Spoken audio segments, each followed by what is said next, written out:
Now it's time to meet a new animal.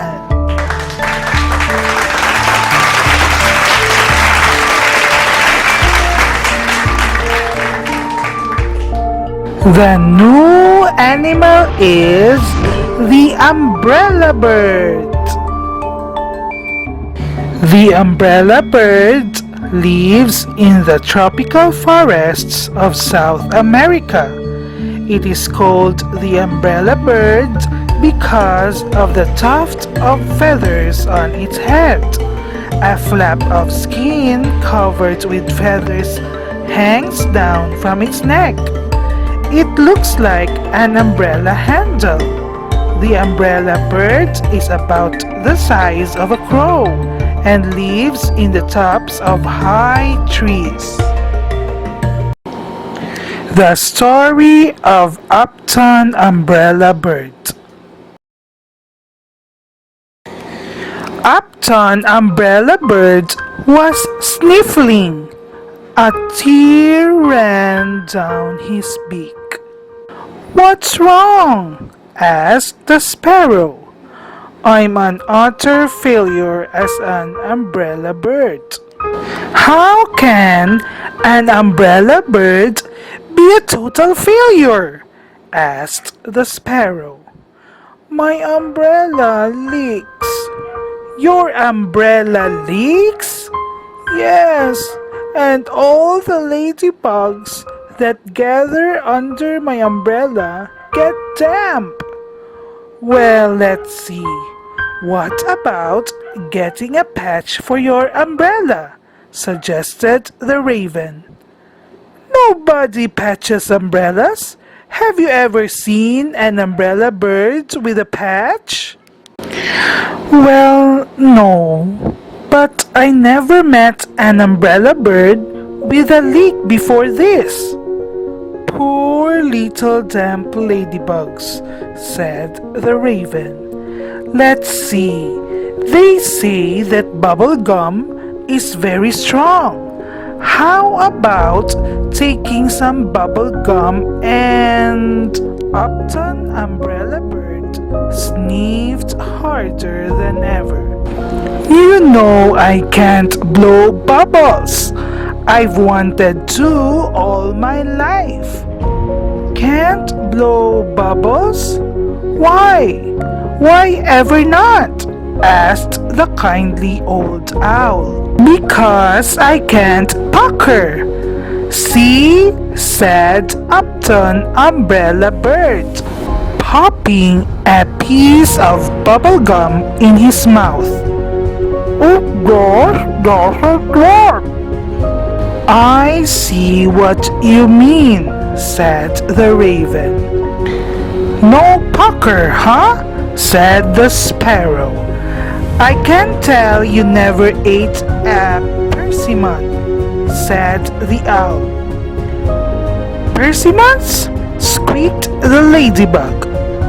"No, I never have," said Umbrella Bird. "There aren't any persimmons around here." "How about a plum?" asked the owl. "A plum? That's it!" squawked the ladybug.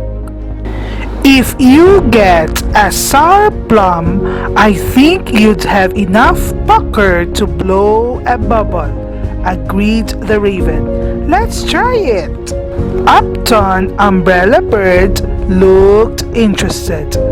"I could try," he said.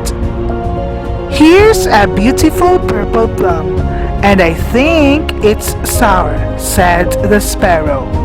"Here, try it," said the raven. Upton Umbrella Bird plunged his beak into the purple plum. "Ah, that's sour," he said, making a face. "If anything will make me pucker, this should," he said. "I think I could even whistle a tune now." The purple plum was soon gone, and Upton Umbrella Bird looked around. "Where's my bubblegum?" he asked. Here, here, said the sparrow.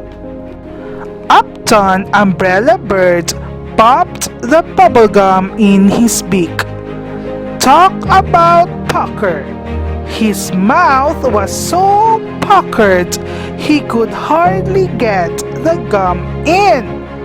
He took a deep breath, and when he breathed out, out, out, out, out came a beautiful big bubble. "Oh, that will do beautifully," said the sparrow. "Look, what a beautiful bubble you have blown," said the raven. "Where is the leak in your umbrella?" "Ah, yes, yes, I see it." The raven worked away with the bubblegum. "There," he said, patting it down carefully. "Now you won't have any more leaks." "Oh, good," said the ladybugs. "Oh, good," said Upton Umbrella Bird.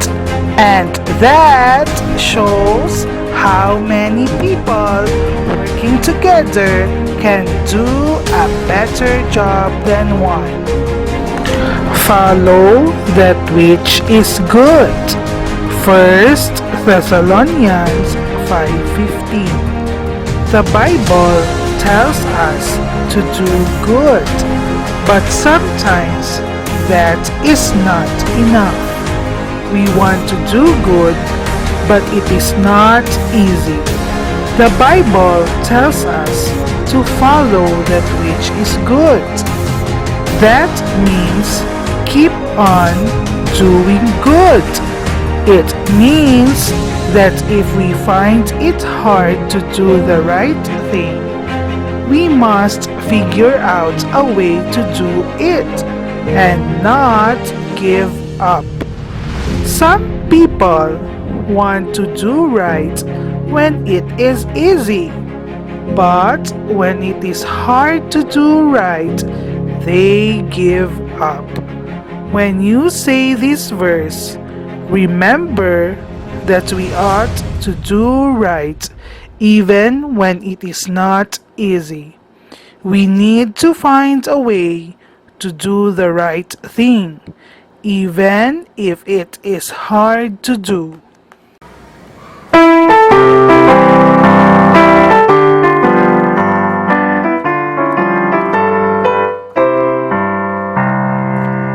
The umbrella bird ate a purple plum and blew bubbles from his bubble gum. Umbrella Bird reads, ah, ah, ah. You reads, ah,